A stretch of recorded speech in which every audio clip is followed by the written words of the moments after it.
8 विषय गणित अध्याय 2 का पार्ट 1 में हम आज पढ़ेंगे एक चर वाले रैखिक समीकरण। एक चर वाले रैखिक समीकरण क्या होते हैं, सबसे पहले इसके बारे में आपको जानकारी होनी जरूरी है। यानी जिस चर की घात 1 हो उसे एक चर वाले रैखिक समीकरण कहते हैं। यानी चर 1 होना चाहिए और चर की घात भी 1 होनी चाहिए, या फिर घात नहीं भी लिखी हुई है तो भी वह एक घात ही मानी जाती हैं। अब आइए जानते हैं कि चर क्या होता है। बहुत ज़रूरी है ये, क्योंकि चर पता नहीं रहेगा, अचर का पता नहीं रहेगा तो आप पता नहीं लगा सकोगे कि ये चर है या अचर है। पहचान करनी भी आवश्यक है। चर अंग्रेजी वर्णमाला का अक्षर चर कहलाता है। अचर गिनती वाली संख्या कहलाती है। यानी अचर सिर्फ गिनती वाली संख्या ही होगी, केवल 2, 4, 5, 6 हो सकते हैं, जबकि चर अंग्रेजी वर्णमाला का अक्षर X, Y, Z हो सकता है, ABCD कोई भी हो सकता है। कोई भी गणितीय संख्या के साथ, जब गिनती वाली संख्या के साथ में कोई अंग्रेजी वर्णमाला का अक्षर साथ गुणा में रहता है तो भी वह चर कहलाता है। उदाहरण जैसे 3 और X लिखा हुआ है तो भी ये चर है। जैसे और उदाहरण 5 Y लिख दिया तो भी ये चर कहलाता है। और केवल 7 लिख दिए, -7 लिख दिए, +5 लिख दिए, -11 लिख दिए तो वह अचर कहलाता है। उदाहरण 3x + 5, इसमें 3x चर है जबकि 5 अचर है। इसी प्रकार और उदाहरण ले सकते हम 2y + 7, अब इसमें 2y क्या है? चर, और +7 क्या है? अचर। इसी प्रकार और उदाहरण द्वारा समझ सकते हैं 4z - 8, तो इसमें 4z चर है और -8 अचर है। इसी प्रकार आगे और x + 43, अब x तो ये चर है और 43 अचर है।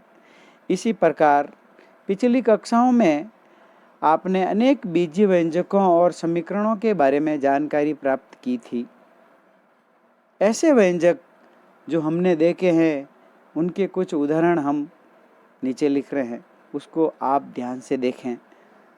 जैसे 5x, 2x - 3, 3x + y, 2xy + 5, xyz + x + y + z, x² + 1, y + y²। अब इसके अंदर देखेंगे आप बहुत सारे उदाहरण हैं। एक चर वाले भी है, 2 चर वाले भी है और 3 चर वाले भी है। अब इसमें कई रैखिक समीकरण भी है और कई द्विघातीय समीकरण भी है। जैसे 5x एक चर वाला, 2x - 3 ये भी एक चर का है और ये रैखिक समीकरण है।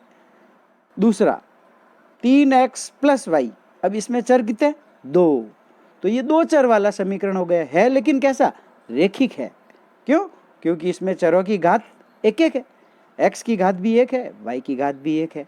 इसी प्रकार और उदाहरण है 2xy + 5, इसमें चर तो 2 है लेकिन ये एक रैखिक है, 2 चर वाला रैखिक है। इसी प्रकार xyz + x + y + z, अब इसमें 3 चर हो गए अर्थात 3 चर वाला है।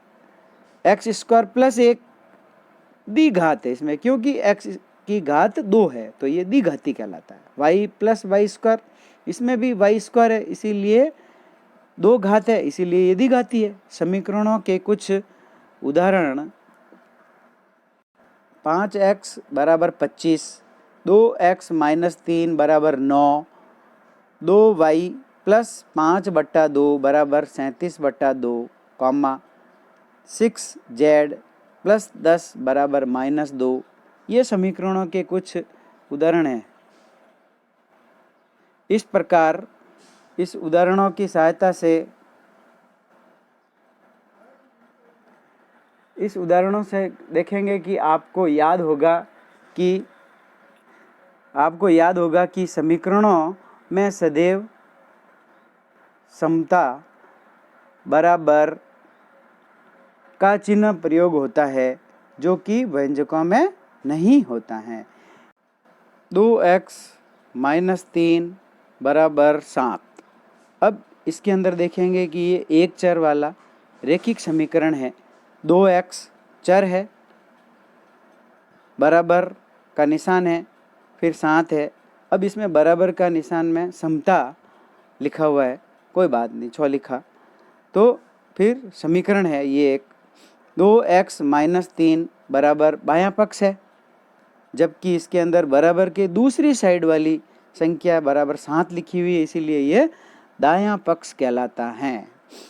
इस समीकरणों को हल करने के लिए हम कुछ उदाहरण ले रहे हैं। जैसे उदाहरण 1, हल ज्ञात कीजिए।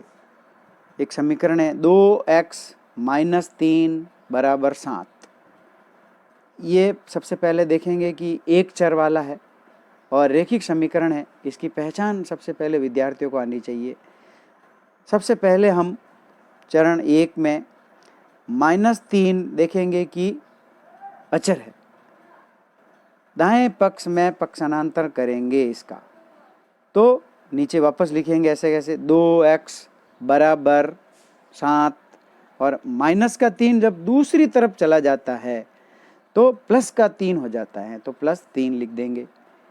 या आगे समीकरण हल करेंगे। 2x का ऐसे कैसे लिख देंगे, बराबर 7 और 3 की जोड़ कर देंगे तो 10 हो जाएंगे। चरण 2 में फिर x का मान निकालने के लिए 2 का वज्र गुणा करने पर, यानी 2 का वज्र गुणा करेंगे तो x बराबर आ जाएगा 10/2। फिर 10 में 2 का भाग चला जाता है 5 बार, अर्थात x बराबर उत्तर 5 आ जाता है। इसी प्रकार उदाहरण 2 हल कर सकते हैं। 2y + 9 = 4। अब इसके अंदर भी 9 एक अचर राशि है, जिसका हम दाएं पक्ष में पक्षांतर करने पर, यानी दाएं पक्ष में ले जाएंगे। क्यों? क्योंकि इसमें समीकरणों को हल करने के लिए चर को बाएं पक्ष में रखते हैं तथा सभी अचरों को दाएं पक्ष में रखते हैं। अर्थात 2y ऐसे कैसे लिख देंगे, बराबर 4 ऐसे कैसे लिख देंगे, और प्लस का 9 दूसरी तरफ से 4 की तरफ आएगा तो -9 हो जाएगा। अब वही देखेंगे कि जोड़ होती है तो जोड़, बाकी होती है तो 2y ऐसे कैसे लिख देंगे, बराबर 4 - 9 है, यानी 4 प्लस का है और 9 माइनस का है। तो 9 में से 4 घटा देंगे तो 5 आ जाएंगे, और वो किसके, माइनस के 5 आ जाएगा। फिर 2 का वज्र गुणा करने पर, जब 2 का वज्र गुणा करेंगे तो y बराबर आ जाएगा -5/2। इसी प्रकार से भिन्न उदाहरण एक 3 ले सकते हैं, हल कीजिए, जिसके अंदर x/3 + 5/2 बराबर -3/2। अब इसमें भी देखेंगे कि चर की घात 1 है और बट्टे वाली संख्या परिमेय संख्या में आ गई, लेकिन है ये एक रेखिक समीकरण ही, क्योंकि रेखिक समीकरण की विशेषता होती है कि चर की घात 1 होनी चाहिए और अन्य गणितीय संख्या होनी चाहिए।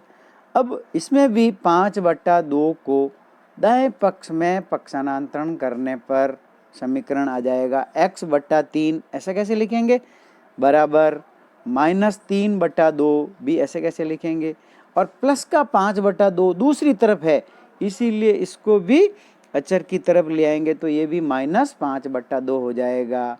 अब इसमें -3/2 और -5/2 को हल करेंगे तो /2 हर बराबर है, इसीलिए 2 ऐसे कैसे लिख देंगे, और -3 और -5 की क्या करते हैं, जोड़ करते हैं, और निशान माइनस का ही लगाते हैं। क्यों? क्योंकि दोनों संख्या माइनस की है, इसीलिए -8/2 आ जाएगा। और जब इसको 2 के फाड़े से विभाजित कर देंगे तो -4 आ जाएंगे, अर्थात x/3 बराबर -4 प्राप्त हो जाएगा। अब 3 का वज्र गुणा करने पर जब 3 का वज्र गुणा करेंगे तो x बराबर -4 इंटू में 3 आ जाएगा, 3 का 4 के पास में वज्र गुणा हो जाएगा, अर्थात x बराबर -12 प्राप्त हो जाएंगे। इस प्रकार ये उत्तर आ जाएगा। इसी प्रकार और एक अन्य उदाहरण ले सकते हैं, हल कीजिए। 2.2 x माइनस 0.3 बराबर 7.4। तो इसमें भी देखेंगे कि चर की घात 1 है और अचर राशि इसके अंदर 2 है।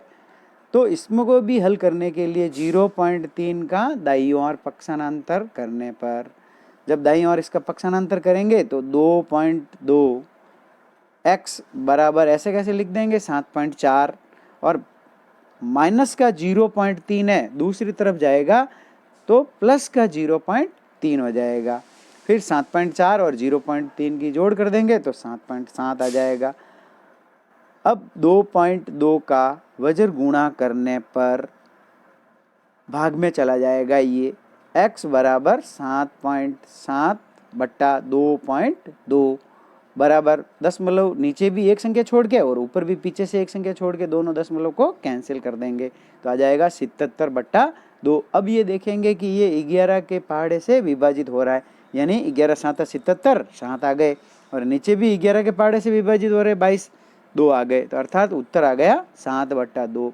इस प्रकार इन सवालों को हल करते समय हम अगर कभी कभी x के मान दो संख्या में भी लिखे हुए रहते हैं, जैसे 2x प्लस 3x बराबर 5 प्लस 7 माइनस 3x, तो भी हम क्या करेंगे, x को सबको बाईं तरफ लाएंगे और अचर राशि को सबको दाईं तरफ लाएंगे, यानी चर राशियां बाईं तरफ होनी चाहिए और अचर राशियां सब दाईं तरफ होनी चाहिए। फिर जोड़ होती तो जोड़ करेंगे, बाकी होती तो बाकी करेंगे, बाएं पक्ष की भी और दाएं पक्ष की भी जोड़ होती है तो जोड़ करेंगे, बाकी होगी तो बाकी करेंगे। जब बाएं पक्ष में भी एक चर राशि और दाएं पक्ष में भी एक अचर राशि हो जाती हैं तो फिर वज्र गुणा करते हैं या भाग करके चर राशि का मान प्राप्त कर लेते हैं, अर्थात x का मान प्राप्त कर लेते हैं। इससे प्रश्नावली 2.1 अपन आसानी से आप हल कर सकते हैं।